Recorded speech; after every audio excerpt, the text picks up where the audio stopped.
नमस्ते दोस्तों, कैसे हैं आप सब। स्वागत है आप सभी का साधना आईएएस के ऑनलाइन कक्षा कार्यक्रम में। दोस्तों, सबसे पहले तो 16 फरवरी के लिए ज़रा दो प्रश्नों पर विचार कर लीजिए। 16 फरवरी को चूँकि कामायनी सबसे देखा जाए तो साहित्य में बड़ी रचना है और इससे कई प्रकार के प्रश्न आते हैं। बीपीएससी में इसके 4 सर्ग हैं यहाँ तक कि, और चाहे वो आईएएस हो या यूपी पीसीएस हो, हर जगह कामायनी से प्रश्न पूछे जाते हैं। इसकी व्याख्या में भी समय लगेगा, इसके प्रश्नों में भी। तो सिर्फ एक ही रचना कामायनी के 2 प्रश्नों पर विचार कीजिए।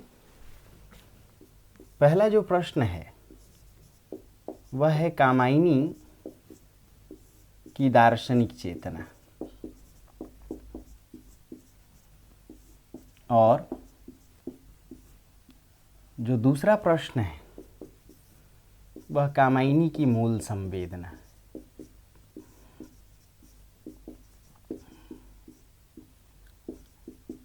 इन दोनों प्रश्नों पर विचार कीजिए। इसी से जुड़े हुए कई मुद्दे हैं, जैसे कामायनी क्यों रूपक काव्य है, क्यों कामायनी में इतिहास और कल्पना का मिश्रण है, या कामायनी महाकाव्य क्यों है। तो इसके और भी कई मुद्दे बनेंगे, लेकिन जुड़े हुए मुद्दे हैं। इन 2 प्रश्नों पर विचार कीजिए। जो 12 तारीख यानी 12 तारीख को जो प्रश्न दिए गए 14 तारीख के लिए, 14 फरवरी के लिए, वो भी 2 प्रश्न थे भाषा विज्ञान से। पहला प्रश्न था कि खड़ी बोली के मध्यकालीन विकास पर चर्चा करें। खड़ी बोली के मध्यकालीन विकास पर चर्चा करें। और दूसरा प्रश्न था कि राजभाषा राष्ट्रभाषा का अंतर स्पष्ट करते हुए राजभाषा के विकास के संवैधानिक प्रावधानों का उल्लेख करें। ये 2 प्रश्न थे। कितने लोगों को लग रहा है ये 2 प्रश्न हैं? सबसे पहले तो याद रखिए, ये एक ही प्रश्न है। ये बिल्कुल एक प्रश्न है। कैसे? बताता हूँ दोस्तों। तो 16 के प्रश्न अगर आपने लिख लिए हैं तो इसे मिटाया जाए कि कामायनी की दार्शनिक चेतना पर चर्चा करें और कामायनी की मूल संवेदना पर चर्चा करें। दोस्तों,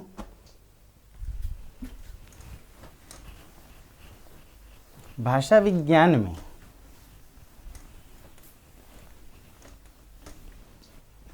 खड़ी बोली का विकास भी अपने आप में एक बड़ा चैप्टर है। इससे भी कई प्रश्न आते हैं। तो यदि बात करें खड़ी बोली के विकास पर, तो यह प्रश्न मूल रूप में देखा जाए तो 3 तरह से पूछा जाता है। एक, खड़ी बोली के चरणगत विकास को दर्शाएं।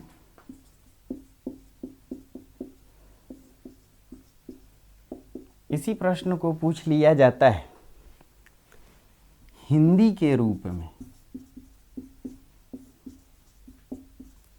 हिंदी के रूप में खड़ी बोली के विकास को दर्शाएं। और तीसरा रूप इसका तोड़ तोड़ के पूछा जाता है कि इसके अलग अलग चरणों के विकास को दर्शाएं। दोस्तों, जिस प्रकार हिंदी का विकास 3 चरणों में हुआ। कितने चरणों में हुआ? कौन कौन से चरण? आरंभिक हिंदी, मध्यकालीन हिंदी, आधुनिक हिंदी। उसी प्रकार खड़ी बोली के विकास को भी 3 चरणों में बांटा गया। क्यों? क्योंकि भाषा एक सुदीर्घ सामाजिक प्रक्रिया से विकसित होती है। भाषा के विकास के लिए एक ऐतिहासिक प्रक्रिया का होना जरूरी है। क्यों? भाषा अचानक ना तो जन्म लेती है, ना अचानक मरती है, उसका अवसान होता है, बल्कि भाषा अपने पूर्वापर संबंधों में विकसित होती रहती है। तो खड़ी बोली का विकास या हिंदी के रूप में खड़ी बोली का विकास भी 3 चरणों में हुआ। आरंभिक चरण के रूप में खड़ी बोली, यानी खड़ी बोली का आरंभिक विकास, ये आरंभिक विकास है। दूसरा चरण खड़ी बोली का मध्यकालीन विकास, और तीसरा चरण खड़ी बोली का आधुनिक विकास। खड़ी बोली का आधुनिक विकास। क्यों कहा कि एक ही प्रश्न है, बस समझ का फेर है। दोस्तों, जो खड़ी बोली का आरंभिक विकास है उसे आदिकालीन खड़ी बोली या आदिकालीन हिंदी के नाम से जानते हैं। हिंदी साहित्य का भी 3 कालखंडों में विकास हुआ। आदिकालीन हिंदी साहित्य, मध्यकालीन हिंदी साहित्य, मध्यकाल यानी भक्ति काल और रीतिकाल, जिसे पूर्व मध्यकाल, उत्तर मध्यकाल कहा गया, और हिंदी का आधुनिक विकास यानी भारतेंदु युग और उसके पश्चात। तो खड़ी बोली के भी ये 3 चरण विकसित हुए। आरंभिक चरण में खड़ी बोली आदिकाल की रचनाओं में विकसित हुई, जहाँ आप देख रहे हैं अमीर खुसरो के पदों में खड़ी बोली, सिद्धनाथ जैन रचनाकारों में खड़ी बोली, और तीसरा इसका जो रूप आप दिखाएं दरबारी रासो कवियों में खड़ी बोली, यानी और जो रचनाकार थे, रासो रचनाकार थे, चंद बरदाई ने, जगनीक ने, अन्य कवियों ने, हमीर रासों में इसका रूप देखने को मिला या नहीं मिला। जो मध्यकालीन विकास है इसके 2 रूप हैं। एक संत धारा में खड़ी बोली, क्योंकि मध्यकालीन विकास को जब आप दर्शाएंगे तो इसका मतलब ही होता है कि मध्यकाल की हिंदी किस प्रकार विकसित हुई और उस हिंदी में खड़ी बोली का क्या योगदान रहा है। जाहिर सी बात है, आज की हिंदी बोलियों का समुदाय है या ना, और हिंदी में जो व्याकरण लिया गया वो खड़ी बोली से लिया गया, यानी हिंदी का व्याकरण पूरी तरह से खड़ी बोली के निकट है। तो क्या मध्यकाल में संतों ने, कबीर आदि संतों ने, नानक ने, रैदास ने, मलुकदास ने क्या खड़ी बोली का प्रयोग किया, क्या इसका विकास किया? तो भक्ति काल की संत धारा, भक्ति काल में ही अगर आप दर्शा सकें तो अन्य कवियों जैसे भाई सूफियों में इसका विकास, जैसे तुलसी आदि के पदों में क्या खड़ी बोली दिखाई पड़ी? क्या कृष्ण धारा के कवियों सूरदास आदि में खड़ी बोली के रूप दिखाई पड़े? मध्यकाल की बात पूछी गई तो क्या रीति काल में भी खड़ी बोली के रूप आप देख पाए? अगर हाँ तो ठीक। और इसका एक दूसरा रूप है मध्यकालीन विकास का। एक तो संत धारा यानी भक्ति काल की धाराओं में संत, सूफी, कृष्ण, राम काव्य धारा में क्या खड़ी बोली विकसित हुई। और दोस्तों, इसका एक दूसरा रूप है कि दक्षिण भारत में, उत्तर भारत में तो मान लीजिए ये आंदोलन चल रहे थे, उत्तर भारत में ही भक्ति आंदोलन का प्रसार हुआ। ऐसे तो दक्षिण भारत में भक्ति आंदोलन की शुरुआत हुई थी भक्ति की, लेकिन उत्तर भारत में ही प्रसार हुआ। तो उत्तर भारत में क्या खड़ी बोली विकसित हुई इन धाराओं के रूप में? दक्षिण भारत में भी दक्षिणी हिंदी के रूप में खड़ी बोली का विकास हुआ। क्या हुआ? तो किन रूपों में हुआ, किन शर्तों पर हुआ, किन के माध्यम से हुआ, और इसकी विशेषताएं क्या थीं, किस प्रकार यह दक्षिणी हिंदी विकसित हुई।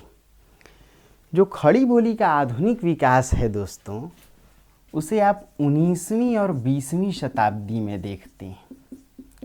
तो 19वीं और 20वीं शताब्दी कहने का क्या अर्थ है? देखते जाइए। फोर्ट विलियम कॉलेज में खड़ी बोली, कहाँ? Fort William college. किस प्रकार भाषा मुंशियों ने जॉन विलियम गिलक्राइस्ट के निर्देशन में हिंदी के अलग अलग रूपों का विकास किया। लल्लू लाल जी, सदल मिश्र, सदा सुखलाल निया जी, इनका क्या काम था, इंशा अल्लाह खां का क्या काम था, किस प्रकार यहाँ हिंदी का विवाद उत्पन्न हुआ, किस प्रकार हिंदवी और हिंदुस्तानी को लेकर के हिंदी और उर्दू के बीच विवाद उत्पन्न हुआ। तो 19वीं-20वीं शताब्दी में फोर्ट विलियम कॉलेज। फिर भारतेंदु युग को दर्शाना होगा कि भारतेंदु युग में खड़ी बोली किस प्रकार विकसित हुई 20वीं में। फिर आपको दर्शाना होगा द्विवेदी युग। फिर जब चर्चा करें तो 20वीं शताब्दी में यह भी दिखाएं कि स्वाधीनता आंदोलन के दौरान खड़ी बोली का विकास, पत्र पत्रिकाओं संस्थाओं के रूप में खड़ी बोली का विकास।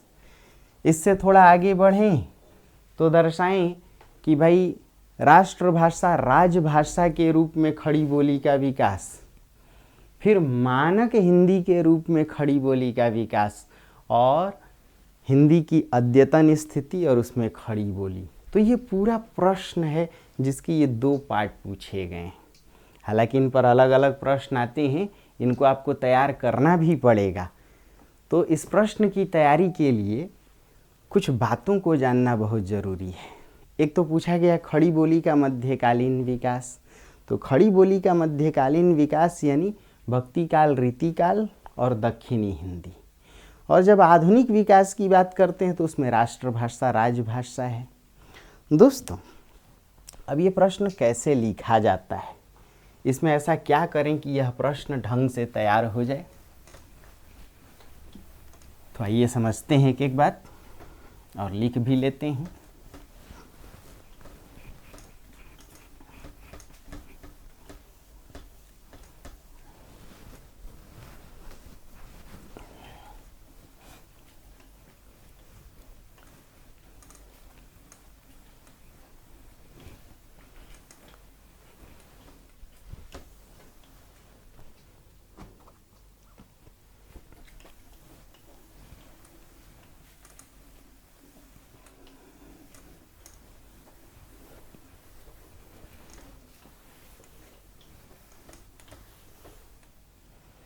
जैसे आप लिखिए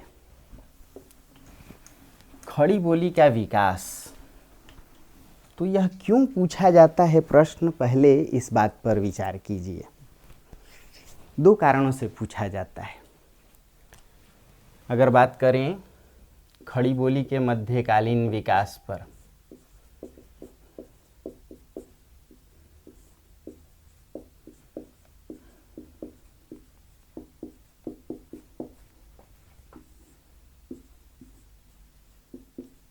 दोस्तों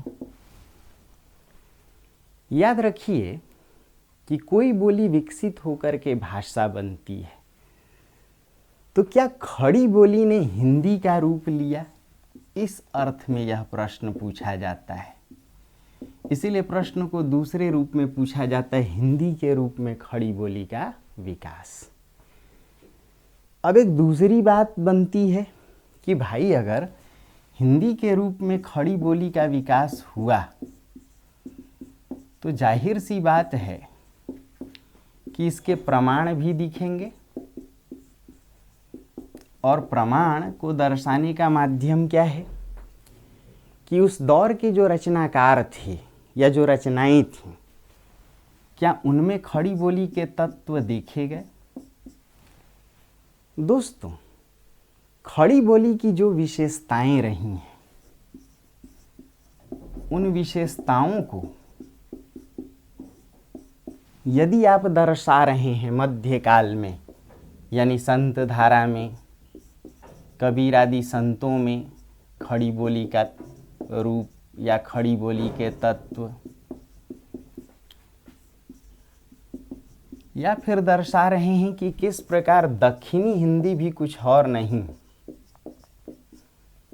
खड़ी बोली की ही एक शैली रही है,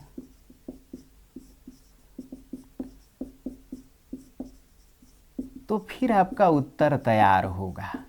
यानी प्रश्न पूछने वाला बहुत चतुराई और बुद्धिमानी से पूछा है कि क्या वाकई हिंदी जब विकसित हो रही थी तो उसमें खड़ी बोली का योगदान था। इसीलिए प्रश्न एक चौथे रूप में कि हिंदी के विकास में खड़ी बोली के योगदानों की चर्चा करें।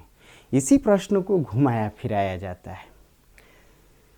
जिनको इस बात की जानकारी होगी कि खड़ी बोली की क्या क्या विशेषताएं रही हैं, कि खड़ी बोली में द्वित्वों के प्रयोग देखे गए, खड़ी बोली आकार बहुल रही है। कैसी रही है? खड़ी बोली में भूतकालिक क्रियाएं या प्रत्यय से देखी गई। खड़ी बोली में जो परसर्ग थे, परसर्ग यानी कारक के चिन्ह, वो ने, को, में, पय, पर की तरह देखे गए। आज भी हम लोग हिंदी का प्रयोग किस प्रकार करते हैं? परसर्ग कहते हैं कारकीय चिन्हों को, प्रीपोजिशन को। आपको दर्शाना पड़ेगा कि किस प्रकार खड़ी बोली में स्वर आरंभ में ह्रस्व देखे गए। आपको दर्शाना पड़ेगा कि खड़ी बोली के शब्दों में कुछ ध्वनियाँ विशेष रूप में बदलती गई। न ध्वनि ण में बदली, य ध्वनि ज में बदली, व ध्वनि ब में बदली, छ ध्वनि ख में बदली। अक्षर नहीं, आखर। पूरब में तो लोग कहते हैं अक्षर को अक्षर, कितना अक्षर पढ़ा लिखा है, लेकिन पश्चिम में आखर। तो अब एक बात यह उठी कि ये जो खड़ी बोली है, भाई पश्चिमी हिंदी की ही तो बोली है,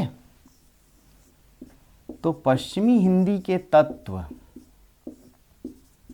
अगर दिखाई पड़ते हैं और फिर इन कारकों का सहारा लेकर के हिंदी विकसित हुई, चाहे वो कबीर आदि संतों की कविताएं हों, यदि उनमें ऐसे तत्व देखे गए, वर्तमान काल की क्रिया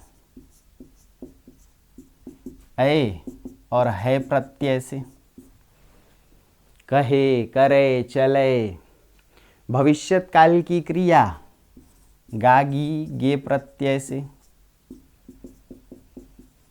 तो अगर आपने इन तत्वों को दर्शाया कि भाई संतों की रचनाओं में ऐसे तत्व देखे गए, खड़ी बोली की विशेषताएं देखी गईं। खड़ी बोली की एक और बड़ी विशेषता है कि वहाँ महाप्राण ध्वनि शब्द के अंत में अल्प प्राण में बदल जाती है। कैसे? मुझ नहीं, बोलिए मुझ, अभी नहीं, अभी। इसलिए चाबी नहीं बोलते उस क्षेत्र के लोग, चाबी। भाभी नहीं, भाभी। अभी नहीं, अभी। किधर नहीं, किधर। खड़ी बोली की एक और विशेषता है कि सबसे अधिक यहाँ स्वरलोप देखा गया। शब्द के आरंभ में स्वर का लुप्त हो जाना। कैसे? अंगूठा नहीं, गुट्ठा लगवाना। 51 नहीं, 51 रुपए। 81 नहीं, 81 रुपए। खड़ी बोली की यह भी विशेषता है कि शब्द के अंत में ह ध्वनि का प्रयोग नहीं हुआ। 11 नहीं, 11। 12 नहीं, 12। अरे हाँ या ना? तो व्याकरण के स्तर पर यदि दिखाएं कि यहाँ संज्ञा के सिर्फ सामान्य रूप देखे गए, जैसे कुत्ता, घोड़ा, मास्टर, लड़का, जबकि वही अवधि वगैरह दिखाते हैं तो वहाँ संज्ञा के 3 रूप देखे गए, कुतवा, कुत्ता, कुतवा, कुतौना। तो संज्ञा के सामान्य रूप देखे गए। यहाँ विशेषण विकारी देखे गए। विकारी किसे कहते हैं? भाई लिंग और वचन के आधार पर जो विशेषण बदल जाए। मीठा, मीठी, मीठे। खड़ी बोली में ये विकारी विशेषण देखे गए, लेकिन पूर्वी हिंदी बोलियों में, बिहारी हिंदी बोलियों में अविकारी विशेषण देखे गए। कैसे? मीठ, मीठा नहीं, चाहे स्त्रीलिंग हो या पुल्लिंग हो। दुबला, दुबली, दुबले नहीं, दूबर। पतला, पतली, पतले नहीं, पातर। सांवला, सांवली, सांवले नहीं, सांवर। गोरा, गोरी, गोरे नहीं, गोर। वहीं ब्रज भाषा में सब में ओकार बहुलता देखी गई। सांवरो, कारो, गोरो, मीठो, धवलो, उजरो। अरे हाँ या ना? तो अगर आप विशेषण के तौर पर सर्वनाम, खड़ी बोली के सर्वनाम क्या क्या हैं? तुम, तुम, मुझ यानी मुझ, हम।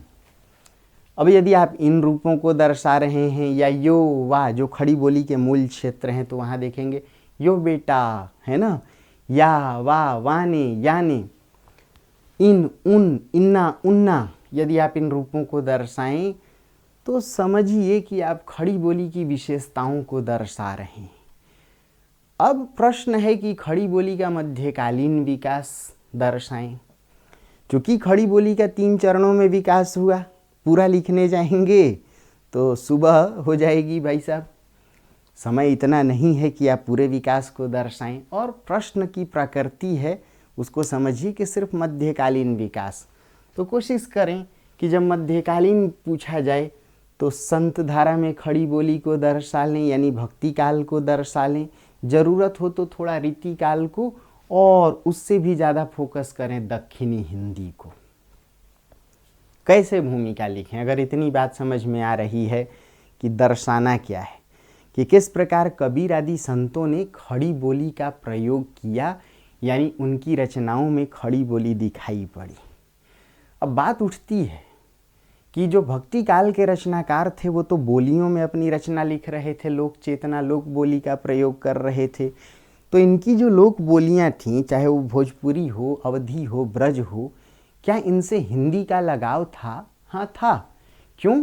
क्योंकि हिंदी बोलियों का समुदाय है, इन्हीं बोलियों में एक खड़ी बोली है, खड़ी बोली का व्याकरण ही हिंदी में प्रयुक्त होता आया। ऐसे में इन संतों भक्तों की रचनाओं में भी खड़ी बोली के तत्व देखे गए। यह कहा जा सकता है कि मध्यकालीन हिंदी साहित्य में, यानी भक्ति काल रीति काल में भी खड़ी बोली के तत्व दृष्टिगोचर ही नहीं हुए बल्कि विकसित होते रहे। कुछ लोग कहते हैं कि खड़ी बोली तो भाई दक्षिण क्षेत्र में, दक्कन क्षेत्र में चली गई, तो क्या उत्तर भारत में खड़ी बोली का कोई विकास नहीं हुआ? क्या उत्तर भारत में खड़ी बोली के विकास को लेकर के निर्वात की स्थिति देखी गई, विकास शून्यता की स्थिति देखी गई?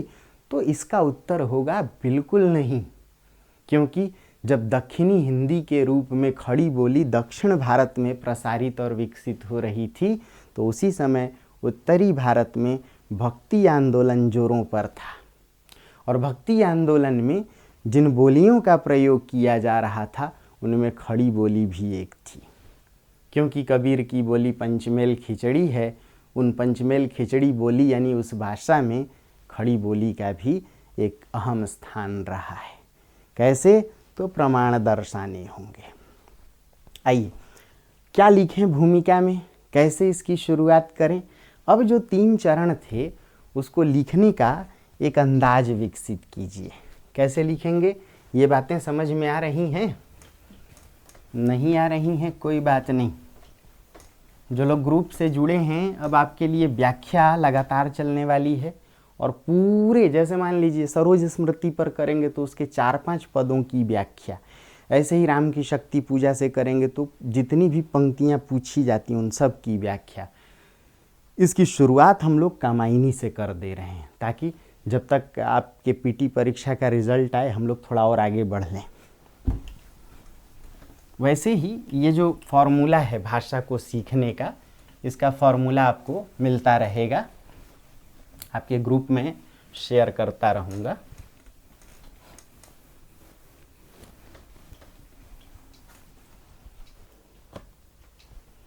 दोस्तों, भाई प्रश्न आता है कि भूमिका में क्या लिखें, मध्य भाग क्या लिखें, निष्कर्ष वगैरह भी लिखें क्या? तो याद रखिए, भाषा विज्ञान में बहुत बड़े निष्कर्ष या बहुत गंभीर भूमिका की आवश्यकता नहीं पड़ती। बातों को आप सीधे सतही तौर पर अगर समझा के ले गए तो बहुत बड़ी बात है। हालांकि भूमिकाओं का रोल तो होता है। तो जब इसका उत्तर प्रारूप लिखें तो उसमें भूमिका में, यानी खड़ी बोली की जब भूमिका तैयार करें, पहला भाग तैयार करें, तो यह संकेत दें कि खड़ी बोली भी अन्य बोलियों की तरह एक सुदीर्घ सामाजिक प्रक्रिया में विकसित हुई, यानी ऐतिहासिक और दीर्घ प्रक्रिया में लंबे अंतराल में विकसित हुई, पहली बात।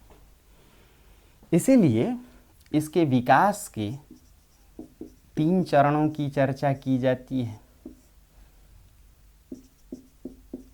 आरंभिक हिंदी के रूप में खड़ी बोली, आरंभिक हिंदी के रूप में खड़ी बोली या खड़ी बोली का आरंभिक विकास। दूसरा पार्ट दिखाएं कि मध्यकालीन हिंदी के रूप में खड़ी बोली या खड़ी बोली का मध्यकालीन विकास। देखिए प्रश्न कैसे घूम रहा है। खड़ी बोली का मध्यकालीन विकास और आधुनिक हिंदी के रूप में खड़ी बोली, आधुनिक हिंदी के रूप में खड़ी बोली, यानी खड़ी बोली का आधुनिक विकास। करेक्ट है। फिर यह दर्शाएं कि लगभग आधुनिक आर्य भाषा, यानी जो हिंदी की बोलियां हैं उनको हम लोग आधुनिक आर्य भाषा में रखते हैं। क्यों? क्योंकि आर्य भाषा के 3 चरण हैं। प्राचीन आर्य भाषा, वैदिक लौकिक संस्कृत, मध्यकालीन आर्य भाषा, पाली प्राकृत भ्रंश औहट, और आधुनिक आर्य भाषा हिंदी की बोलियां। आधुनिक हिंदी का अर्थ ही है हिंदी की बोलियों का विकास, या जहाँ से आप कहते हैं आधुनिक आर्य भाषा, तो जहाँ से आदिकाल की शुरुआत हो जाती 1000 ईस्वी। इसलिए हिंदी के भी 3 चरण देखे गए। क्या क्या? आरंभिक हिंदी या आदिकालीन हिंदी, जहाँ से अपना आदिकालीन साहित्य अमीर खुसरो आदि से शुरू होता है सिद्धोनाथों की रचनाओं में। फिर जब हम लोग मध्यकालीन हिंदी की बात करते हैं तो भक्तिकाल रीतिकाल को दर्शाते हैं। और आधुनिक हिंदी यानी भारतेंदु युग या फिर फोर्ट विलियम कॉलेज से उसको जोड़ लीजिए। 19वीं शताब्दी का जो पहला आधा हिस्सा है पूर्वार्ध और बाद का आधा हिस्सा उत्तरार्ध, भारतेंदु युग से आधुनिक हिंदी की शुरुआत। दोस्तों, तो जो इसमें भूमिका में एक तीसरी बात लिखें कि आधुनिक आर्य भाषा का अर्थ हिंदी की बोलियों से रहा है और इन हिंदी की बोलियों में खड़ी बोली सबसे चर्चित रही है। आधुनिक आर्य भाषा का विकास 1000 ईस्वी से शुरू हुआ।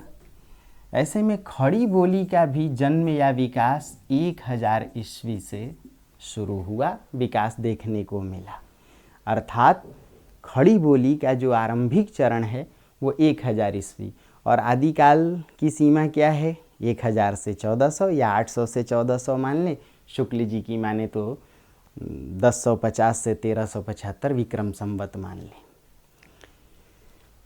इसी भूमिका में एक बात दिखाइए कि हिंदी की अन्य बोलियां पड़ी बोलियां रही हैं, जबकि खड़ी बोली में खड़ापन है। इस खड़ापन का कारण इसमें खड़ी पाइयों की अधिकता या आकार बहुलता है, और यही वजह है कि हिंदी का जो व्याकरण है, आज की हिंदी का व्याकरण कुछ और नहीं बल्कि खड़ी बोली का ही व्याकरण है। अर्थात हिंदी जब विकसित हुई तो आरंभ से ही उसमें खड़ी बोली के तत्व देखे गए, और यही वजह है कि खड़ी बोली के विकास को भी हिंदी के विकास की तरह 3 चरणों में बांटा गया।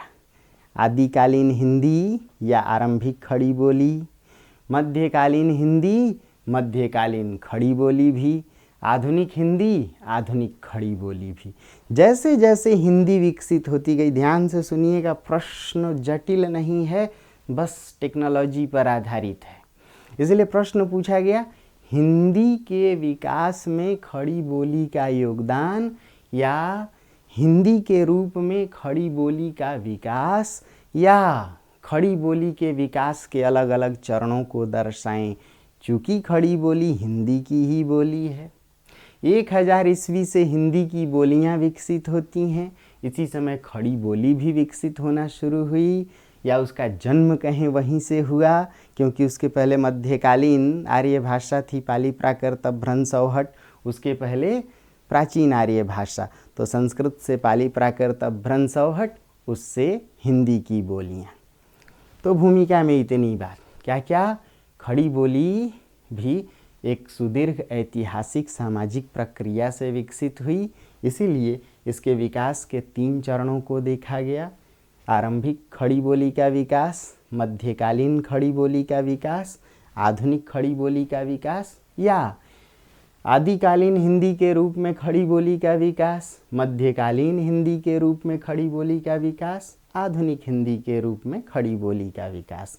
फिर दर्शाएं कि हिंदी की बोलियों का जुड़ाव आधुनिक आर्य भाषा से रहा है। हिंदी की बोलियां ही मिलकर हिंदी भाषा समुदाय को जन्म देती हैं। इन बोलियों में खड़ी बोली भी सबसे अहम रही है, क्योंकि इसी के व्याकरण का प्रयोग हिंदी के व्याकरण के रूप में हुआ। हिंदी बेशक बोलियों का समुदाय है, सभी बोलियों से शब्द लिए गए, उनके तत्व लिए गए, लेकिन व्याकरण के लिए हमने जिस पर भरोसा किया दोस्तों, तो वो थी खड़ी बोली। व्याकरण के लिए कहाँ भरोसा किया? खड़ी बोली पर। अब ये भी दर्शा सकते हैं कि हिंदी की बाकी बोलियां तो पड़ी बोलियां थीं, खड़ी बोली में खड़ापन है, खड़ी पाइयों की अधिकता, आया गया खड़ी पाई, इसलिए इसमें आकार बहुलता भी है। क्यों इसे खड़ी बोली कहा गया? क्योंकि ये आकार बहुल है। इसके व्याकरण का प्रयोग हिंदी व्याकरण के रूप में किया गया। आचार्य कामता प्रसाद गुरु, आचार्य किशोरी दास वाजपेयी ने इसीलिए इसे खड़ी बोली नाम भी दिया। करेक्ट है। अब ये एक भूमिका आप जब बना लिए तो उत्तर का भाग 2 बनाएंगे।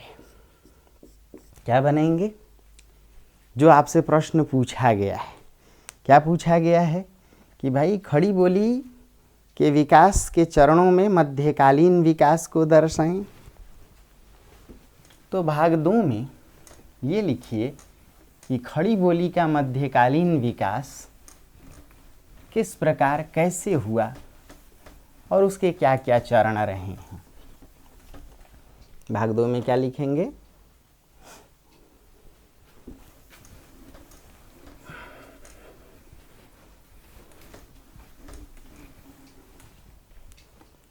तो भाग 2 जब लिखना हो तो भाग 2 में लिखिए कि खड़ी बोली का मध्यकालीन विकास या मध्यकालीन हिंदी के रूप में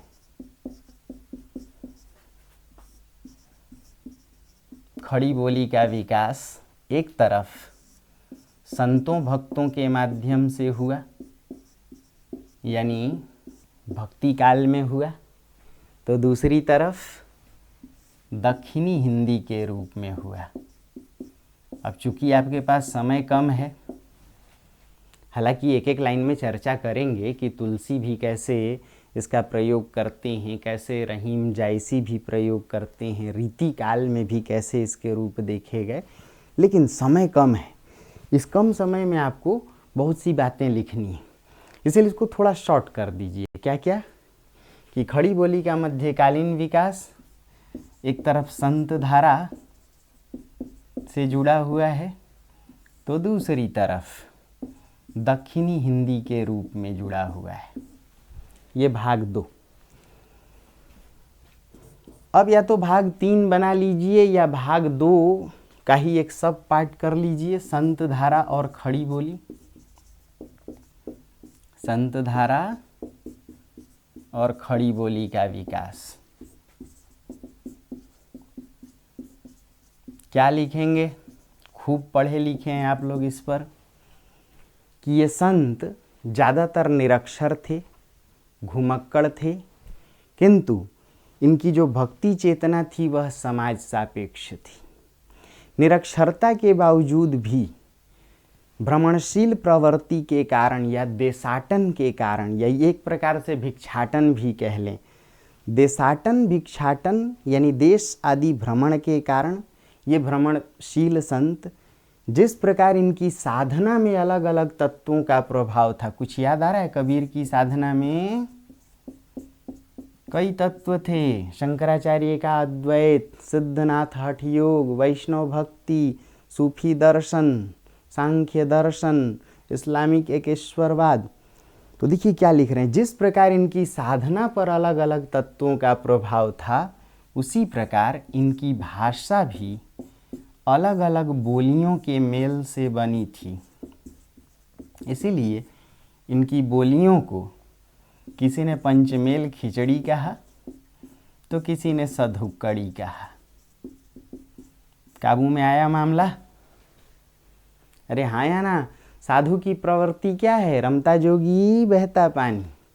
अरे हाँ या ना? तो जिस प्रकार खिचड़ी बनाने के लिए दाल, चावल, आलू, नमक, हल्दी सब चाहिए ना, तो 5 चीज़ों को अब कुकर में उबालिए तो खिचड़ी बन जाए। वैसे इनकी भाषा भी पंचमेल खिचड़ी है। अब इसको थोड़ा और सजा दीजिए। जिस प्रकार इनकी साधना कई अलग अलग पद्धतियों से मिलकर प्रभाव लेकर सहज साधना थी, उसी प्रकार इनकी भाषा भी अलग अलग लोक बोलियों से मिलकर सहज भाषा थी। कैसी भाषा थी? लोक चेतना की भाषा थी। इसीलिए किसी ने इसे पंचमेल कहा, किसी ने इसे सधुक्कड़ी कहा, किसी ने कहा इस भाषा का रूप निश्चित नहीं है, किसी ने कहा खड़ी बोली का अधिक प्रभाव है, किसी ने कहा भोजपुरीपन के निकट है, किसी ने कहा पूर्वीपन के। करेक्ट है। अब इसी में जोड़िए, संत धारा के रचनाकारों में सबसे प्रखर कबीरदास जी माने गए। क्योंकि आपके पास कबीरदास का खूब मैटर है, नानक का थोड़ा कम है, रैदास का थोड़ा कम है, मलुकदास वगैरह का ना के बराबर है।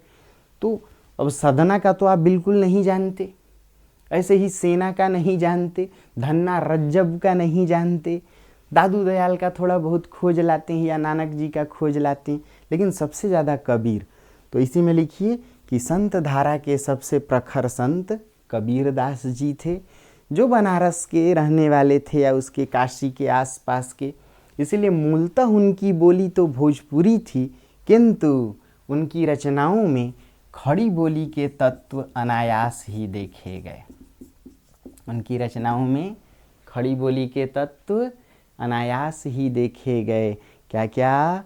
लिख लीजिए कि कबीर की रचनाओं में, लिखिए, कबीर की रचनाओं में खड़ी बोली की आकार बहुलता,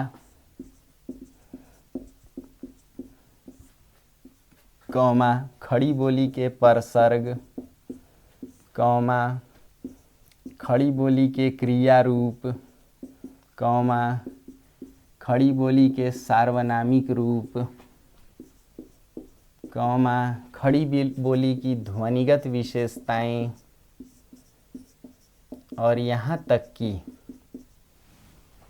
खड़ी बोली की अन्य रूढ़ियाँ या विशेषताएं स्पष्ट रूप में लक्षित हुई या दृष्टिगोचर हुई। जैसे, अब उदाहरण दीजिएगा। कैसे कैसे? मिटाऊं बोर्ड को? अरे हाँ या ना? मेरा बोर्ड सर्वहारा वाला है, मजाक तो नहीं उड़ाते आप लोग? आप लोगों को आदत है महंगे बोर्ड पर पढ़ने की, और यहाँ शिक्षक बेचारा सर्वहारा। इसलिए बार बार कहता हूँ, सर्वश्रेष्ठता का दंभ नहीं, सहजता का आत्मविश्वास लाइए। पसीना पोंछ के पढ़ाने में बहुत मज़ा आता है, और पसीना नहीं बहाओगे तो परीक्षा में खून के आंसू बहाना पड़ेगा। माफ़ी चाहता हूँ, हतोत्साहित नहीं कर रहा हूँ।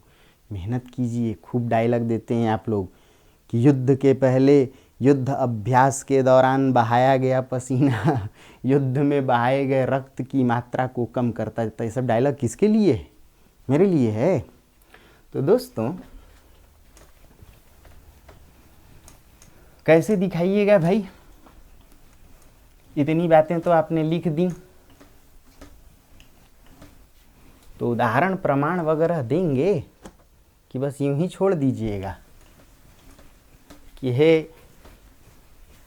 परीक्षक महोदय, आप खुद ही समझदार हैं, आपको आगे की चीज़ें आती हैं, मैं क्या लिखूं?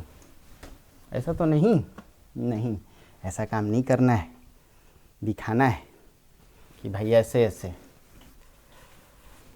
दोस्तों, जब आप लिखिए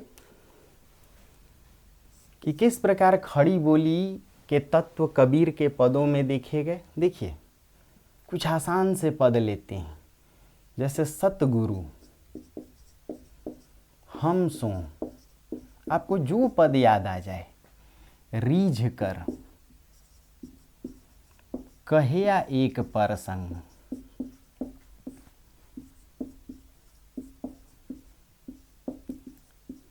बरस्या बादल प्रेम का, भीग गया सब अंग, बरस्या बादल प्रेम का, भीज गया, भीग नहीं, चूंकि भोजपुरी के भी शब्द थे, भीज गया सब अंग, या मान लीजिए आप खूब कहते हैं जल में कुंभ, कुंभ में जल है ना, जहां जहां से मन करे दोस्तों, जल में कुंभ, कुंभ में जल है। क्या कमाल का ये पद है। बाहर भीतर पानी, या फिर मान लीजिए कबीर कुत्ता राम का, कबीर कुत्ता राम का, मुतिया मेरा नाम। मैं एक ही लाइन में लिख रहा हूँ, समझिएगा। गले राम की जेवड़ी, गले राम की जेवड़ी, जित खींचे उत जाऊं। या फिर मान लीजिए नैना नीरझर लाइया, रहट बहे निस धाम। ये एक ऐसा पद है कबीर का, इसमें तीनों काल की क्रिया उपलब्ध है, वर्तमान काल, भूतकाल, भविष्यत काल। रहट बहे निस धाम, ठीक से बोर्ड को देखिए, लिखिए। पपीहा ज्यों प्यू प्यू करे, कबरे मिलहूंगे राम। चूंकि बीच वाला पद जरूरी नहीं था, इसीलिए लास्ट में लिख रहा हूं, मिलहूंगे राम। अब ये जो विशेषताएं हैं, आकार बहुलता, देखिए इधर कहेया, आकार बहुलता, या भूतकाल की क्रिया या प्रत्यय से। खड़ी बोली आज भी हम लोग कैसे बोलते हैं, आया गया। तो गुरु ने हमसे खुश होकर, हम पर मेहरबान होकर के एक ऐसे प्रसंग, उस ब्रह्म तत्व का ज्ञान दे दिया जिससे मैं जान पाया कि मैं तो उसी का अंश हूँ। बरस्या बादल प्रेम का, भीग गया सब अंग। देखिए बरस्या, बरसा भूतकाल की क्रिया, या फिर अंत में या है आकार बहुलता।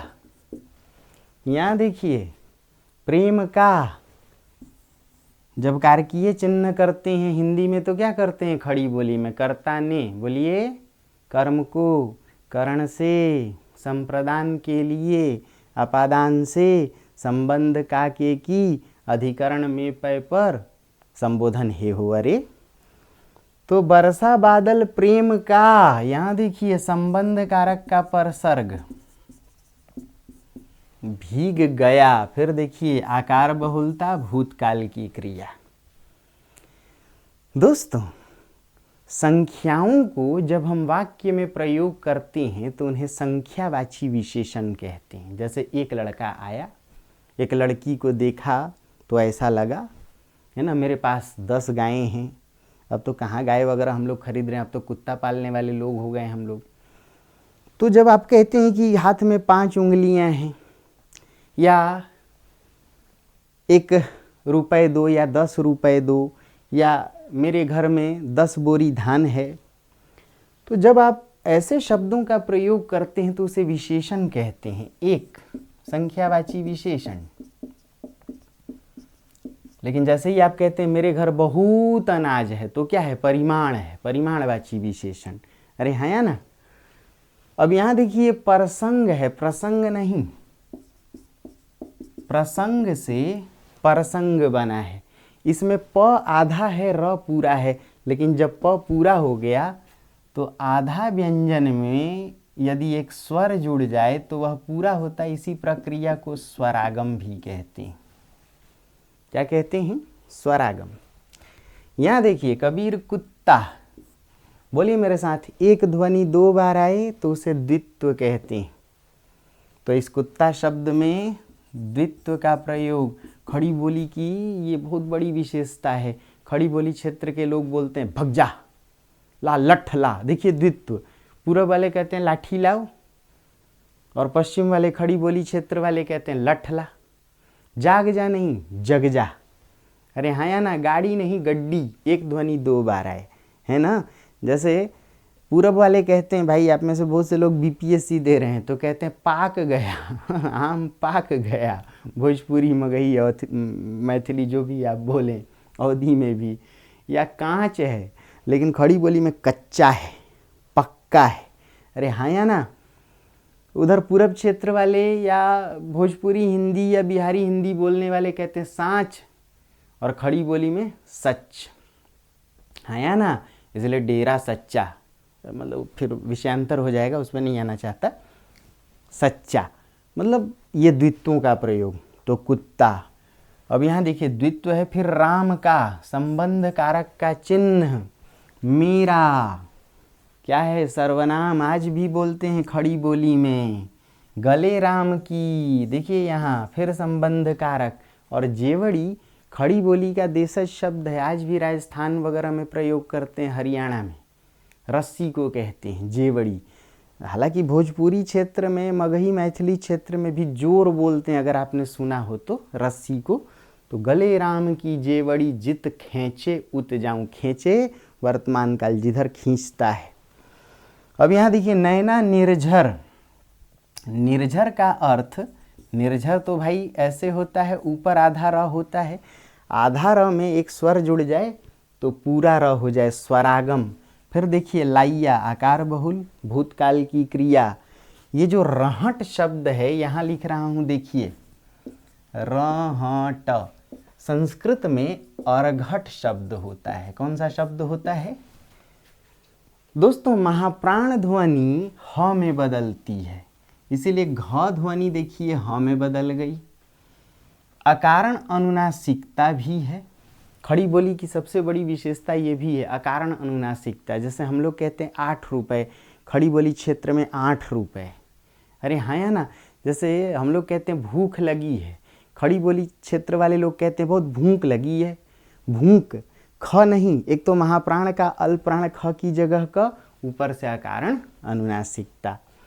और ये अध्वनि यहाँ गायब हो गई, इसे ही देखिए स्वरलोप कहते हैं। यानी यहाँ 3 विशेषता है। क्या क्या? महाप्राण का ह परिवर्तन, अकारण अनुनासिकता, स्वरलोप।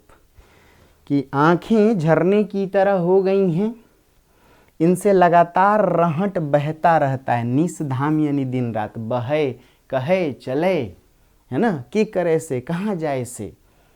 और यही है जो है वो देखिएगा पूर्वी हिंदी में हई में बदल जाता है। जैसे मगही बोलने वाले की कर हई, कहाँ जा हई।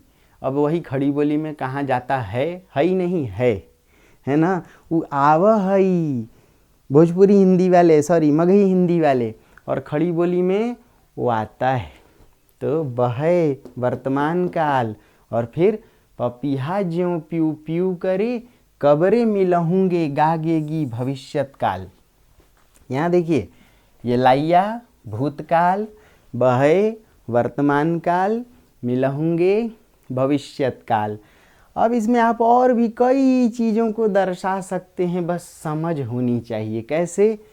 हम सो, देखिए कर्ण कारक का परसर्ग है। राम सो, तुम्हारी सो, मेरी सो, वो एक सौ कसम के लिए कहते हैं।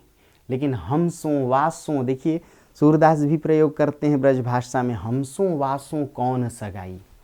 या गोपियाँ कहती हैं निस्दिन बरसत नैन हमारे, सदा रहत पावस ऋतु हम पे, जब सो श्याम सिधारे। जब से ये कृष्ण गए हैं तब से हम पे मानो वर्षा ऋतु का आगमन हो गया, आंखें दिन रात बहती हैं। कबीर इसी भाव को कहते हैं नैना निर्झर लाइया।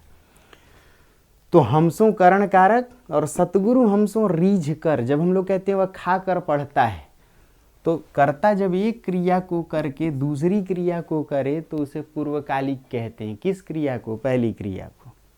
तो रीझ कर दिखाइए। कबीर जैसे संतों के उपरोक्त पदों में उपर्युक्त शुद्ध होता, उपरोक्त मत लिखिएगा। कहाँ लिखूं? यहाँ देखिए, उपर्युक्त ये शुद्ध होता, उपरोक्त गलत होता है, वो गलत होता है।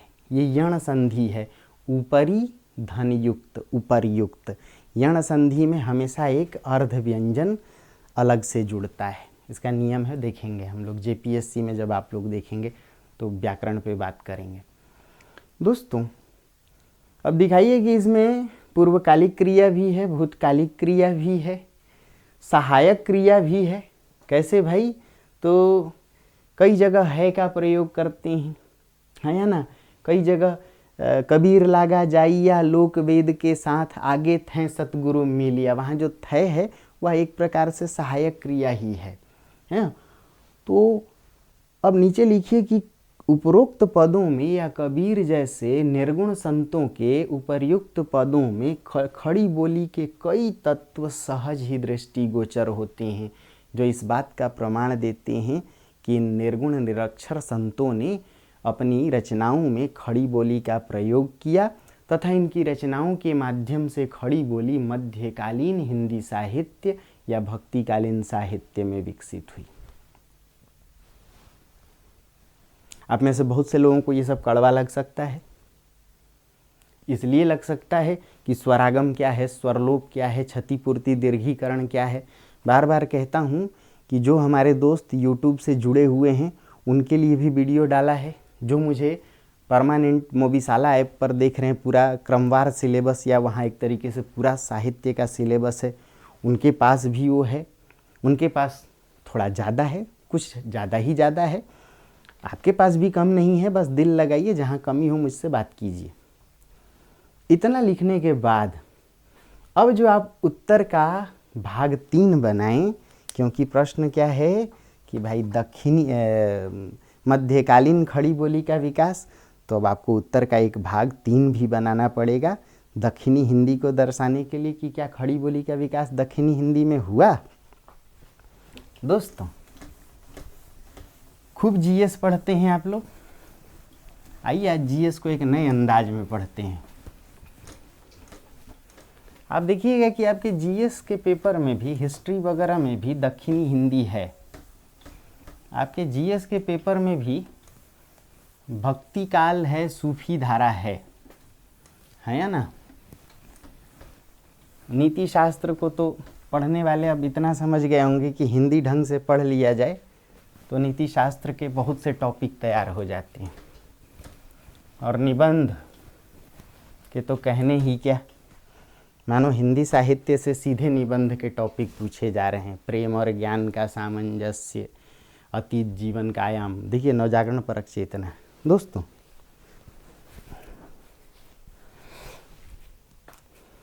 इस मध्यकालीन विकास में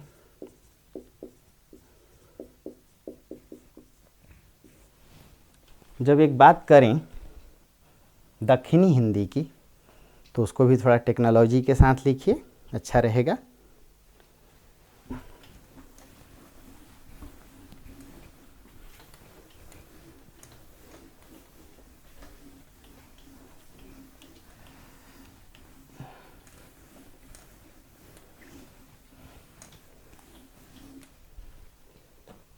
देखिए अब खड़ी बोली के मध्यकालीन विकास में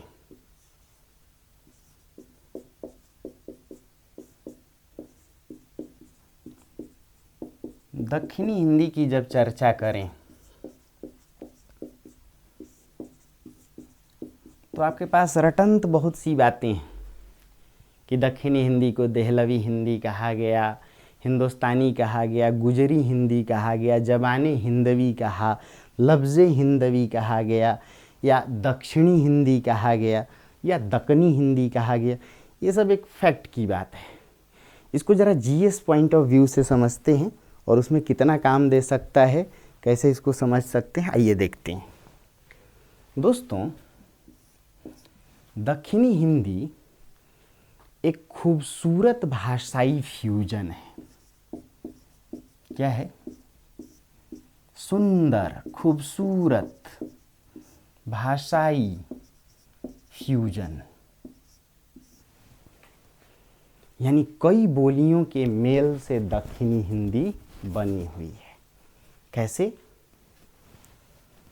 अगर आपको याद है सल्तनत और मुगल काल, तो जब इनकी सत्ता स्थापित हुई दिल्ली के इर्द गिर्द, तो भाई जो सत्ता पक्ष था, जो शासक पक्ष था, शासक पक्ष या तो तुर्की का प्रयोग करता था या फारसी का, यानी इनकी भाषा यही थी। बोर्ड दिख रहा है साफ साफ। और जो जनता पक्ष यानी प्रजा, जनता यहाँ की थी, तो जनता अगर यहाँ की थी और दिल्ली के आसपास की जनता थी, तो उस जनता की बोली क्या थी? किसी की खड़ी बोली,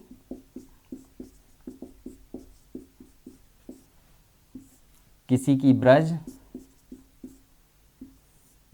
कोई अवधी बोलने वाला था, कोई हरियाणी बोलने वाला था, कोई राजस्थानी, आसपास की जो बोलियां थीं, है ना।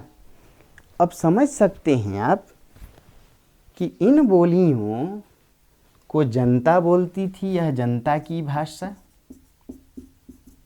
और तुर्की फारसी यह सत्ता पक्ष या शासक पक्ष की भाषा थी। ऐसे में दिक्कत क्या हुई, मैं बताता हूँ।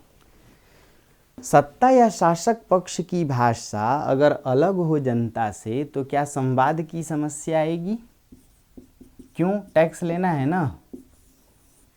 मुगलों के आने से उच्च मालगुजारी व्यवस्था शुरू हुई। आप अगर पढ़ते हैं कि अंग्रेजी काल से सब शुरू हुआ, तो मैं थोड़ा सा आपको करेक्ट करूं कि जो रैयतवाड़ी है, जो महालवाड़ी है, ये वास्तव में मुगल कालीन व्यवस्थाएं थीं। सल्तनत के समय से ही आपने खूब इक्तादारी वगैरह पढ़ा होगा, जागीरदारी। जनता से टैक्स वसूलना था, सत्ता पक्ष के द्वारा वसूला जाना था। ऐसे में भाई दोनों की भाषा तो एक होनी चाहिए।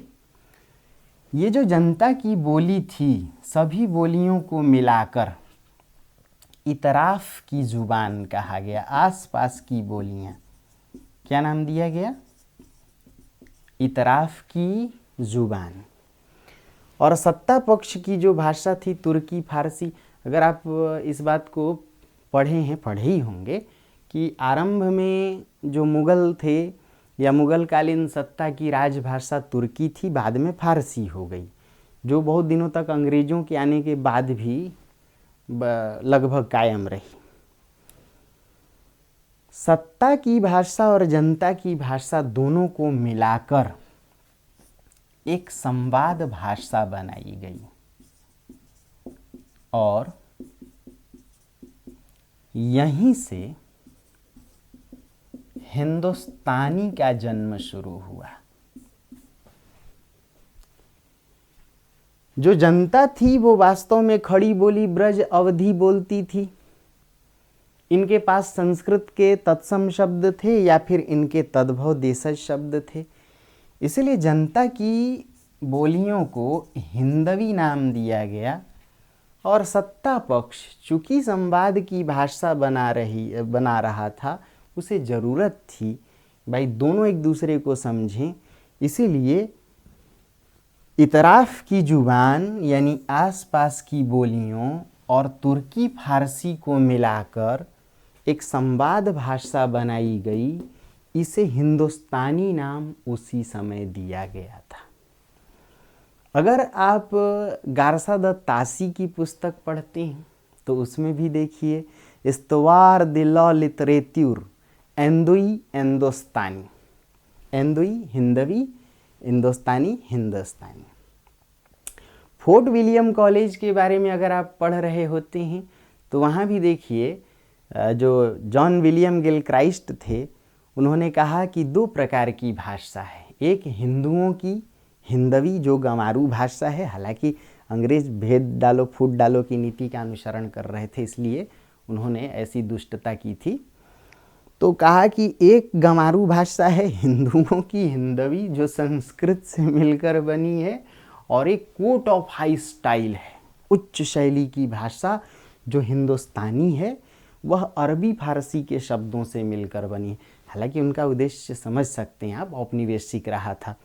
बाद में बहुत दिन तक उर्दू हिंदी विवाद चलता रहा, लेकिन अभी ये बाद की घटना, थोड़ा पहले समझिए। सत्ता पक्ष तुर्की अरबी फारसी का जानकार, जनता हिंदी बोलियों को बोलने वाली, ऐसे में संवाद किस भाषा में हो इसके लिए इतराफ़ की ज़ुबान इन हिंदी की बोलियों आसपास की बोलियों में तुर्की फारसी अरबी फारसी के शब्दों को मिलाकर एक संवाद की भाषा बनाई गई। अब फिर इतिहास लिखता है बर्नी कि मोहम्मद बिन तुगलक ने जब सत्ता परिवर्तन किया, आपने पढ़ा होगा अलाउद्दीन खिलजी भी गया था, वो देवगिरी, ये दिल्ली से दौलताबाद, तो इस सत्ता परिवर्तन में बर्नी के कथनानुसार दिल्ली में एक बिल्ली भी नहीं बची। मतलब जैसे सल्तनत या मुगल काल के दौरान राजधानी दक्षिण की ओर आई, यही अब कहानी है, तो फिर से भाषाई समस्या शुरू। भाई उत्तर भारत के लोग दक्षिण भारत में जाकर के मांगे कुछ, अब दक्षिण वाले कहें इंटलोपदी, उत्तर वाले क्या समझें? दक्षिण वाले कहें राइट रा, मतलब इधर आइए, कुचेंडी अम्मा बैठ जाइए, अपची तिंतवा मिठाई खाएंगे।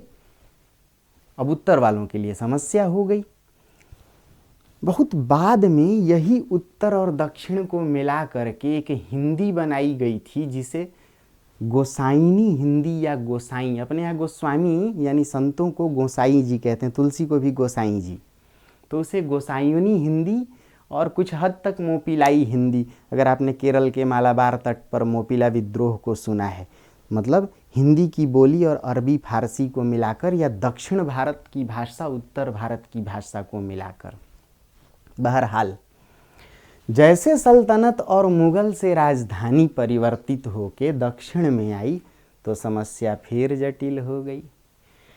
ना तो उत्तर भारत के लोग दक्षिण के बाजारों में जाके कुछ खरीद सकते थे, ना दक्षिण भारत के लोग इन्हें कुछ बेच सकते थे। ऐसे में फिर समस्या शुरू हुई संवाद भाषा की। तो इसे दूर करने के लिए अरबी फारसी प्लस इतराफ की जुबान प्लस दक्षिणी भारतीय शब्दों को और साथ में खड़ी बोली का व्याकरण। किसका व्याकरण? खड़ी बोली का व्याकरण। फिर से सुनिए, संवाद भाषा की समस्या शुरू हुई। इसे दूर करने के लिए अरबी फारसी के शब्द, इतराफ की जुबान, दक्षिण भारतीय भाषाओं के शब्दों और व्याकरण किसका? खड़ी बोली का। इन सब को मिलाकर एक सुंदर खूबसूरत भाषाई फ्यूजन तैयार किया गया जिसे ही दक्षिणी हिंदी या देहलवी हिंदी या गुजरी हिंदी या हिंदुस्तानी, जिस नाम से आप जान लें, या जुबाने हिंदुस्तानी, जो भी आप कह लें, के नाम से जाना गया। किसका व्याकरण था दोस्तों? खड़ी बोली का। यही वजह है कि दक्षिणी हिंदी को माना गया कि खड़ी बोली के व्याकरण से समृद्ध है इसीलिए कुछ और नहीं, हिंदी की एक शैली है। किसकी शैली है? अब इस पर खींचतान चली हमेशा। मुसलमानों ने कहा कि ये हमारी हिंदुस्तानी है, वो भी अपनी जगह सही। हिंदुओं ने कहा कि हमारी हिंदी है, दक्षिणी हिंदी है, क्योंकि बना तो हमारे व्याकरण से। और याद रखना, उर्दू भी कोई अलग नहीं है, बिल्कुल याद रखिएगा इसे दिल दिमाग से, क्योंकि उर्दू का भी जो व्याकरण है वो खड़ी बोली का ही व्याकरण है। कैसे? तशरीफ़ रखिए। अरे हुजूर, मैं आपसे नाराज़ हूँ, ये सहायक क्रिया हूँ, ये आदर सूचक क्रिया रखिए।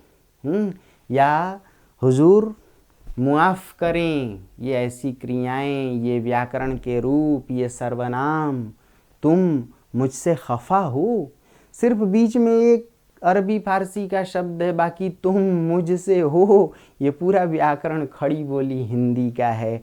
अर्थात दक्षिणी हिंदी कुछ और नहीं, हिंदी की ही एक शैली है, जिसका विकास दक्षिण भारत या दक्कन भारत में विंध्याचल पर्वत के ठीक अंत से, यहाँ जहाँ विंध्याचल पर्वत खत्म होता है वहाँ से दक्कन शुरू होता है, यानी महाराष्ट्र और उससे लगता हुआ दक्षिण भारत पूरा वो क्षेत्र। तो इसे दक्कनी हिंदी भी कहा गया। अर्थात यह दक्षिणी हिंदी खड़ी बोली के निकट होने के कारण इसे भी मान लिया गया कि यह पश्चिमी हिंदी उपभाषा की ही बोली है। किस हिंदी उपभाषा की? पश्चिमी हिंदी उपभाषा। करेक्ट है। अभी इतना ही नहीं, अभी इतिहास आगे भी है। क्या राजधानी वहीं रह गई या फिर स्थानांतरण हुआ राजधानी का? अरे हाँ या ना हुआ? तो ऐसे में दोस्तों, राजधानी जब फिर दक्षिण से उत्तर की ओर आई, तो याद रखिए दक्षिणी हिंदी में जो दक्षिणी हिंदी भाषा तैयार हुई थी, राजधानी जैसे उत्तर की ओर आई तो रेखता शैली का जन्म हुआ, यानी फिर से उत्तर भारतीय तत्वों को मिलाकर। शाहजहां के काल में, अभी इतिहास आगे है, लाल किला का निर्माण हुआ। आपको मालूम है कि लाल किला का आरंभिक नाम क्या था? लाल किला का आरंभिक नाम उर्दू था या किला ए मुअल्ला था। खूब ध्यान से सुनिएगा, मेरे पास बोर्ड पर जगह नहीं है और मिटाने में पसीने छूट जा रहे हैं। ठीक कर लेंगे इसको भी, थोड़ा समय दीजिए। जो लाल किला बना वो वास्तव में सैनिक छावनी के रूप में था। अलग अलग क्षेत्र के सैनिक थे। वो मूवी आपने देखी है बॉर्डर या LOC? तो उसमें जो अक्षय खन्ना रहता है वो हरियाणा का सैनिक है, कुछ बंगाल के भी सैनिक हैं, कुछ यूपी बिहार के भी सैनिक हैं। वो बड़ा बढ़िया आशुतोष राणा और मनोज बाजपेयी दोनों यादव जी की भूमिका निभाते हैं। क्या गजब का किरदार दोनों का, उसके सभी पात्र वैसे ही हैं। तो एक कहता भाई लूची है क्या लूची, दूसरा पात्र कहता है फुलका है, एक कहता घेवड़ा है घेवड़ा, एक कहता रोटी है, एक कहता चपाती। वस्तुतः ये एक ही चीज़ है, इसके अलग अलग नाम हैं। शाहजहां के काल में लाल किला को उर्दू या किला ए मुअल्ला का नाम दिया गया। वास्तव में सैनिक छावनी को कहते हैं, क्योंकि अलग अलग क्षेत्रों के सैनिक थे, उनकी बोलियां अलग अलग थीं, इतराफ़ की ज़ुबान थी उनकी। कोई खड़ी बोली वक्ता था, कोई ब्रजभाषी था, कोई हरियाणी बोलने वाला था, कोई हो सकता है भोजपुरी बिहारी हिंदी बोलने वाला भी हो, कोई मारवाड़ी मालवी बोलने वाला भी हो। तो सैनिक छावनी में पहली बार इस उर्दू से उर्दू का जन्म हुआ। ये उर्दू कुछ और नहीं, दक्षिणी हिंदी जब उत्तर में आई तो धीरे धीरे रेखता शैली में, यानी और उत्तर भारतीय तत्वों से मिली, और फिर इसी में उत्तर भारतीय यानी हिंदी बोलियों के शब्द जब अपेक्षाकृत और बढ़ने लग गए तो इससे उर्दू का जन्म हुआ। कहानी संक्षेप में कि संवाद की भाषा बनाने के लिए अरबी, फारसी और हिंदी बोलियों के शब्द जोड़े गए थे। उस संवाद की भाषा को फिर लेकर जब दक्षिण जाया गया तो वहाँ दक्षिणी हिंदी का जन्म हुआ। दक्षिणी हिंदी फिर उत्तर आई रेखता रेखती, और उसी से उर्दू, यानी जो हिंदुस्तानी है उसी का रूप दक्षिणी हिंदी भी है, उसी का रूप उर्दू भी है। इसीलिए वस्तुतः दक्षिणी हिंदी या उर्दू कुछ और नहीं, हिंदी की ये शैलियाँ हैं। इसका प्रमाण यह है कि इनका व्याकरण खड़ी बोली का है। दोस्तों, अब आपसे जो प्रश्न पूछा जाता है, एक तो आप भूमिका बना दिए खूब अच्छी तरह। भूमिका के अलावा परीक्षोपयोगी रूप में लिखना है कि भाई किस प्रकार खड़ी बोली का मध्यकालीन विकास दक्षिणी हिंदी के रूप में हुआ, इसका प्रमाण क्या है, तर्क क्या है, इसकी विशेषताएं क्या हैं।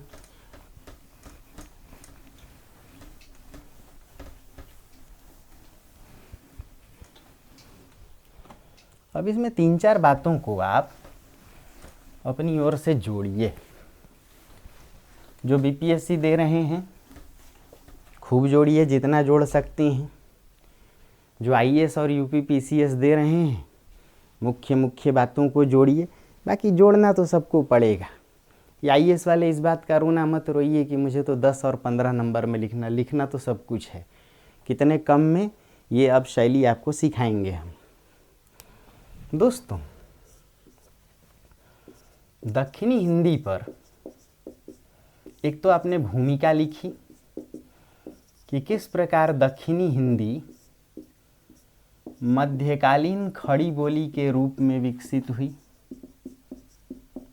यह कुछ और नहीं, अरबी फारसी के शब्दों, इतराफ़ की जुबान यानी हिंदी बोलियों के शब्दों, दक्षिण भारतीय शब्दों और खड़ी बोली के व्याकरण से विकसित हुई।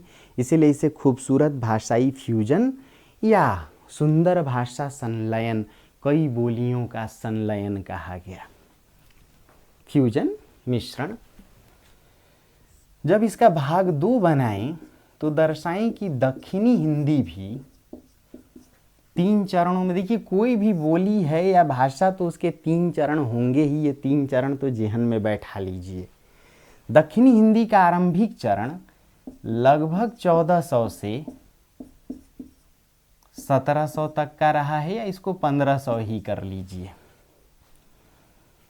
इसका जो मध्यकालीन चरण है वो 1500 से 1700 तक का है, और आधुनिक चरण 1700 से लेके अब तक, क्योंकि अब तक दक्षिणी हिंदी बोली जाती है। एक अपने सांसद महोदय हैं ओवैसी जी, कहाँ के रहने वाले हैं, हैदराबाद के। तो एकदम दक्षिणी हिंदी बोलते हैं, एकदम दक्षिणी हिंदी। जो 1400 या 1500 के इर्द गिर्द दक्षिणी हिंदी विकसित हो रही थी अमीर खुसरो जैसे रचनाकारों के द्वारा, यानी कहीं ना कहीं इसका जुड़ाव आदिकाल के अंतिम पड़ाव से देखा जा सकता है। आदिकाल खत्म होने को था और भक्ति काल की शुरुआत होने को थी। जो दूसरा चरण है 15वीं 17वीं शताब्दी के बीच, इसमें कई बड़े रचनाकार हुए, सूफी संत हुए, दरवेश हुए, जैसे ख्वाजा बंदा नवाज गेसू दराज, नाम सुना होगा आपने। जैसे वली के विषय में कहा जाता है कि ये दक्षिणी हिंदी के अंतिम रचनाकार भी थे और उर्दू के आरंभिक थे, वली दक्कनी। ऐसे ही वजही, और इतना ही नहीं, इस दौर में कई शासकों ने भी दक्षिणी हिंदी को अपनाया। जैसे आपने इतिहास में पढ़ा हो बहमनी साम्राज्य, अगर मैं ठीक जा रहा हूं तो बहमनी साम्राज्य में बीदर, बरार, बीजापुर, सही है, गोलकुंडा, अहमदनगर, अरे करेक्ट है, हाँ या ना। बहमनी साम्राज्य के लगभग सभी शासकों ने, विशेष करके आदिल शाही शासकों ने मोहम्मद आदिल शाह जैसे शासकों ने इसे राजकीय भाषा का संरक्षण दिया। ऐसे में यह मिश्रित बोली राजकीय संरक्षण पा करके एक साहित्यिक भाषा बनी। कोई भी बोली साहित्य से जुड़ करके प्रसारित होती है और भाषा बनती है। दूसरा कारण, इसका भौगोलिक प्रसार भी हुआ, उत्तर में भी दक्षिण में भी। इसलिए देखा जाए तो अखिल भारतीय क्षेत्रों में दक्षिणी हिंदी फैल गई। इतना ही नहीं, जो अहिंदी भाषी क्षेत्रों के मुसलमान थे उन्होंने भी इसे अपनाया, क्योंकि उनकी अपनी बोलियां भी थीं। इसमें अरबी फारसी के भी शब्द थे और खड़ी बोली का व्याकरण, यानी कहीं ना कहीं 16वीं 17वीं 18वीं शताब्दी में दक्षिणी हिंदी ने संपर्क भाषा का भी काम किया। इसीलिए कहा गया कि खड़ी बोली राष्ट्रभाषा बेशक न बन पाई, हिंदी आज तक राष्ट्रभाषा नहीं बन पाई, ध्यान से सुनिएगा, राजभाषा है राष्ट्रभाषा नहीं, किंतु संपर्क भाषा जरूर है। दक्षिणी हिंदी ने इसी संपर्क भाषा का काम किया। यह बृहत क्षेत्र में फैली, न केवल साहित्य की भाषा बनी बल्कि व्याकरण से भी समृद्ध हुई, इसे राजकीय संरक्षण भी मिला। अब यह दक्षिणी हिंदी आम बोलचाल से जुड़ गई है। हैदराबाद, महाराष्ट्र के कई क्षेत्रों में, यहाँ तक कि कलकत्ता वगैरह उड़ीसा के भी, चूँकि उड़ीसा और आंध्रा का बॉर्डर है, वहाँ भी दक्षिणी हिंदी का प्रसार देखा जा सकता है। जब आप इस विकास को दर्शा लें भाग 2 में, तो एक भाग 3 बनाएं कि दक्षिणी हिंदी की कुछ महत्वपूर्ण विशेषताएं देखी गईं। दक्षिणी हिंदी को भी पश्चिमी हिंदी उपभाषा के अंतर्गत ही रखा गया, और जो खड़ी बोली की विशेषताएं थीं वो इसकी विशेषताएं। कैसे? अकारण अनुनासिकता, इस पॉइंट को लिख लीजिए, काम की चीज़ें हैं। दक्षिणी हिंदी की विशेषताओं में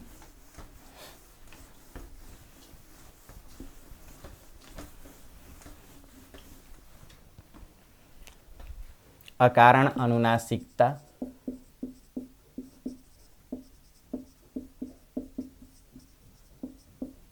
आप देखेंगे जो इसमें रचनाएं लिखी जाती थी, फूल डाला पे लटकती, कोयल बागा में कूकती, समझिए, लटकती, लटकती नहीं, लटकती, देखिए बिंदी है, कूकती, देखिए बिंदी है ना।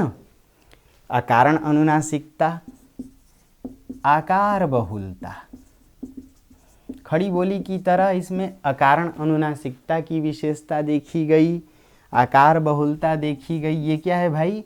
दिद्या, दिद्यानार, किया श्रृंगार, है ना। ये भी देखिए अकारण अनुनासिकता, दीदा शब्द है, इससे दिद्या, है ना। तो अकारण अनुनासिकता, आकार बहुलता, खड़ी बोली की तरह ही इसमें महाप्राण ध्वनि अल्प प्राण में बदल गई शब्द के अंत में। कैसे? देखिए, मुझ नहीं मुझ, तुझ नहीं तुझ, किधर को जाता इधर आ, है ना, को नहीं किधर को जाता, मैं तेरे को, मैं नहीं, वहाँ भी अकारण अनुनासिकता। देखिए फिर लिखिए यहाँ के सार्वनामिक रूप या दक्षिणी हिंदी के सर्वनाम मैं, देखिए इधर इसमें भी एक और बिंदी बढ़ा करके, एक तो मैं में बिंदी ऐसे भी लगाते हैं मैं, लेकिन मैं और अकारण अनुनासिकता से। तेरकू, देखिए मेरकू। अगर आप जूनियर महमूद या महमूद की कुछ फिल्में देखे हैं तो ताने दिल तंदाना, हम काले हैं तो क्या हुआ दिल वाले हैं, हम तेरे तेरे तेरे चाहने वाले हैं। स्पष्ट महाप्राण का अल्पप्राण में परिवर्तन, सर्वनामों का प्रयोग। इतना ही नहीं, खड़ी बोली की तरह यहाँ भी द्वित्वों का प्रयोग देखा गया। कैसे? जैसे कज्जल, है ना, लग जा, भागनी, बगले, यहाँ भी प्रयोग। दक्षिणी हिंदी के विषय में यह भी कहा गया कि इसकी एक और बड़ी विशेषता है कि यहाँ जो संयुक्त अक्षर रहे हैं, संयुक्त अक्षर जैसे कंबल यानी एक आधा वर्ण के बाद पूरा वर्ण आए, तो ऐसे संयुक्त अक्षर द्वित्व में बदल गए, जैसे कम्मल, कम्मल है ना। तो संयुक्त अक्षरों का द्वित्वों में भी रूपांतरण देखा गया, इसीलिए द्वित्वीकरण यहाँ की सबसे बड़ी विशेषता है। यहाँ भी स्वरलोप देखने को मिली। भूतकालिक क्रियाएं यहाँ भी या प्रत्यय से या आकार बहुलता के साथ देखी गई। आया, कहया, बोल्या। एक और विशेषता के रूप में लिख सकते हैं कि यहाँ एक वचन का रूप भी बहुवचन की तरह प्रयोग किया जाता है। यानी मान लीजिए कोई एक संज्ञा भी है तो उसके लिए भी बहुवचनात्मक प्रयोग। क्या बोले मेरे को, क्या बोला नहीं, क्या बोले मेरे को, उसने आए, हमें को कहे, अकारण अनुनासिकता, कहा नहीं कहे। तो एक वचन का रूप बहुवचन में। संज्ञा का यहाँ सामान्य रूप देखा गया, यहाँ दीर्घ और दीर्घतर रूप नहीं देखा गया। सर्वनाम खड़ी बोली की तरह ही देखे गए। व्याकरण के रूप खड़ी बोली के निकट ही रहे। इसीलिए कुछ भाषाविदों ने यह स्पष्ट घोषणा की कि पश्चिमी हिंदी की ही यह बोली है, दक्षिणी हिंदी खड़ी बोली के निकट है। मध्यकाल में खड़ी बोली एक तरफ संतों के रूप में विकसित हुई, दूसरी तरफ दक्षिणी हिंदी के रूप में, अर्थात क्या उत्तर क्या दक्षिण, खड़ी बोली हिंदी का विकास बृहत भारतीय क्षेत्र में हुआ, यह इस बात का प्रमाण है। ना तो उत्तर में निर्वात की स्थिति देखी गई क्योंकि वहाँ भक्ति काल के रचनाकारों के द्वारा प्रयोग हो रही थी हिंदी या खड़ी बोली, और दक्षिण भारत में दक्षिणी हिंदी के। अंततः ये सभी मिलकर भारत की एक समन्वयकारी सामुदायिक भाषा को जन्म देती हैं। चाहे खड़ी बोली हो, चाहे दक्षिणी हिंदी हो, चाहे हिंदी की बोलियाँ, उन सब ने मिलाकर या आपस में मिलकर एक भाषा समुदाय को जन्म दिया। आज की हिंदी इन सभी बोलियों का मिला जुला रूप है। तो ये निष्कर्ष भी डाल दिए। कितनी बात समझ में आई? तो 16 को जरा उस प्रश्न पर विचार कीजिए। 2 प्रश्न हैं। कामायनी की दार्शनिक चेतना पर चर्चा करें, कामायनी की मूल संवेदना पर चर्चा करें। देखिएगा कि वो भी 2 प्रश्न ना होकर के एक है और पूरी कामायनी उससे आप तैयार कर लेंगे। तो मिलते हैं अगली क्लास में, तब तक ढेर सारी शुभकामनाएं। हाँ, अब व्याख्या पर हम लोग गहन काम करेंगे। अब सिर्फ फॉर्मूला नहीं बताऊंगा, लिखाऊंगा। जैसे आज आंसर देखिए बोल बोल के लिखाया हूँ, करेक्ट है? तो गॉड ब्लेस यू। नमस्ते दोस्तों।